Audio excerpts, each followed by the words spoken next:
Hello friends, இன்றைக்கி நம்ம matrix எதை பற்றி பார்க்க போகிறோம்னா TNUSRB Tamil Nadu uniform service recruitment board. அதுலேருந்து பார்த்திங்கன்னா மொத்த வேக்கண்ட் எவ்வளோ அப்படின்னு சொல்லி ஒரு நியூஸ் அப்டேட் கிடச்சிருக்கு. கிட்டத்தட்ட பார்த்திங்கன்னா 70,000 போஸ்டிங்க்கு மேலே வேக்கண்ட் இருக்குது அப்படின்ற மாதிரி சொல்கிறாங்க. 70,000 போஸ்ட்டு எப்படா வேக்கண்ட் ஆச்சு அப்படின்னு சொல்லி எனக்கே கொஞ்சம் டவுட்டு தான். நியூஸ் பேப்பரை ஃபுல்லாக செக் பண்ணி பார்க்குறப்ப தான் நம்மளுக்கு கொஞ்சம் டீட்டெயில் கிடச்சிச்சு. அது என்னன்னு சொல்லி இந்த வீடியோவில் ஃபுல்லாக டீட்டெயிலாக பார்க்கலாம். வாங்க வீடியோக்குள்ளே போகலாம். தமிழ்நாடு போலீஸ் பார்த்திங்கன்னா 1859 ஸ்டார்ட் பண்ணிட்டாங்க. ஸ்காட்லாந்து போலீஸுக்கு அடுத்து தமிழ்நாடு போலீஸே வந்து ரொம்ப ஃபேமஸாக சொல்லுவாங்க, அது எல்லாத்துக்குமே தெரியும். இந்தியாவில் பார்த்திங்கன்னா 5வது பிளேஸ் ஸ்ட்ரென்த்தில் இருக்காங்க.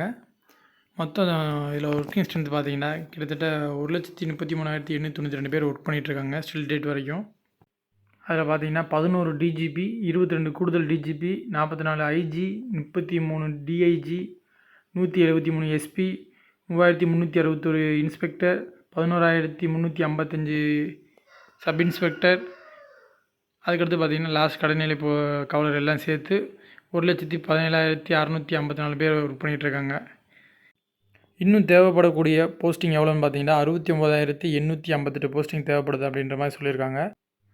போலீஸில் கடைசியாக வந்து நோட்டிஃபிகேஷன் பார்த்திங்கன்னா 3,359 பேர் தான் கால்ஃபர் பண்ணியிருந்தாங்க. அதுவும் பார்த்திங்கன்னா அதில் அப்ளை பண்ணவங்க பார்த்திங்கன்னா 2,80,000 பேருக்கு மேலே அப்ளை பண்ணியிருந்தாங்க. அதில் அந்த 3,359 பேர்த்துக்கு இன்னும் ட்ரைனிங்கை கூட ஸ்டார்ட் பண்ணாமல் வச்சுருக்காங்க. அதுக்கடுத்து ஒரு நோட்டிஃபிகேஷன் ரிலீஸ் ஆச்சு. கிட்டத்தட்ட ஒரு 10,000 பேர் எடுப்பாங்க அப்படின்னு சொல்லி 2022 ஒரு நோட்டிஃபிகேஷன் மட்டும்தான் ரிலீஸ் ஆச்சு. ஆனால் அதுக்கான வேக்கண்ட் வந்து எந்த ஒரு நோட்டிஃபிகேஷன் அப்டேட்டும் எதுவுமே வரல, அப்படின்னு நிப்பாட்டிட்டாங்க. நம்ம எல்லாம் நினச்சிட்ருப்போம் இவ்வளோ பேர் போலீஸில் ஒர்க் பண்ணிகிட்ருக்காங்க, இவ்வளோ பேர் சில பேர் ரிட்டையர் ஆனால் தான் அடுத்த போஸ்டிங் கால்ஃபர் பண்ணுறாங்க அப்படி தான் நினச்சிட்ருக்கோம். அது மட்டும் கிடையாது.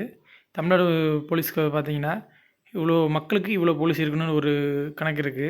அதுபடி பார்த்திங்கன்னா 2011ஆம் ஆண்டு மக்கள் தொகை கணக்கெடுப்பின்படி தமிழ்நாட்டோட மக்கள் தொகை பார்த்திங்கன்னா 7,21,47,000 பேர் இருக்கிறதா சொல்லியிருக்காங்க அப்ராக்சிமேட்டாக.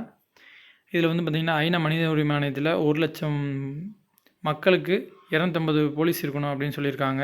அதாவது பார்த்திங்கன்னா 400 மக்களுக்கு ஒரு போலீஸ் வீதம் இருக்கணும் அப்படின்ற மாதிரி ஒரு கணக்கு கொடுத்துருக்காங்க.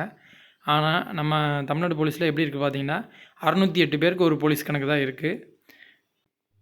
இப்போ தமிழ்நாடு யூனிஃபார்ம் சர்வீஸில் பார்த்திங்கன்னா 1,33,892 பேர் ஒர்க் பண்ணிகிட்ருக்காங்க.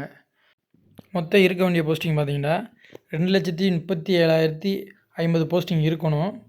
பற்றாக்குறை எவ்வளோ இருக்குன்னு பார்த்திங்கன்னா 69,858 போஸ்டிங் பற்றாக்குறையாக இருக்குது. இது வந்து மக்கள் தொகை கணக்கெடுப்பு பேஸ் பண்ணி இவ்வளோ இருக்கணும் அப்படின்னு சொல்கிறாங்க. லாஸ்ட் டைம் அந்த நோட்டிஃபிகேஷனுக்கு இன்னும் ரிப்ளை வராதனால நெக்ஸ்ட் இயர் கண்டிப்பாக ஒரு ஸ்டார்டிங்லேயே ஒரு நோட்டிஃபிகேஷன் ரிலீஸ் பண்ணுவாங்க. அதில் வந்து பார்த்திங்கன்னா வேக்கண்ட் அதிகமாகவே ரிலீஸ் பண்ணுவாங்க. லாஸ்ட் டைம் 10,000 சொல்லியிருந்தாங்க. ஸோ அதுக்கு குறையாமல் வரும் அப்படின்ட்டு எதிர்பார்க்கலாம். நெக்ஸ்ட் இயர் வந்து கண்டிப்பாக தயாராகுங்க. இபிலையும் போஸ்ட் வேக்கண்ட் வருது, அதே மாதிரி யூனிஃபார்ம் சர்வீஸில் வேக்கண்ட் வருது, டிஎன்பிசிலையும் வேக்கண்ட் வரும். அதன் டீட்டெயில் உங்களுக்கு பின்னாடி அப்டேட் பண்ணுறேன். இந்த வீடியோ உங்களுக்கு யூஸ்ஃபுல்லாக இருக்கும்னு நினைக்கிறேன் ஃப்ரெண்ட்ஸ். நெக்ஸ்ட் வீடியோவில் மீட் பண்ணுறேன். Thank you so much.